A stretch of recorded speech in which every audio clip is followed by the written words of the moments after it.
На доделувањето на престижните награди Оскар, актерите буквално вложуваат се за да се представат во најдобро светло, пред се во гардеробата. Сезонава се чини дека актерите дури ризикуваат кога станува збор за изборот на бојата, но и во покажувањето на непокриени делови од телото. Кога станува збор за Оскар модата, на ум веднаш доаѓа класичниот изглед како оној на Џулија Робертс, например, кога ја доби наградата за најдобра женска улога во филмот Убава жена.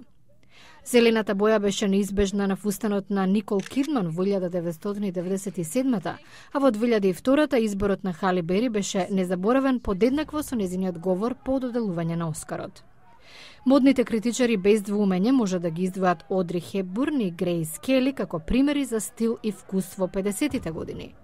Се на се, низ годините се разви трендот публиката да праша не што мислат глумците, туку што носат. А меѓу нив некои ќе останат незаборавни по ексцентричноста во облекувањето.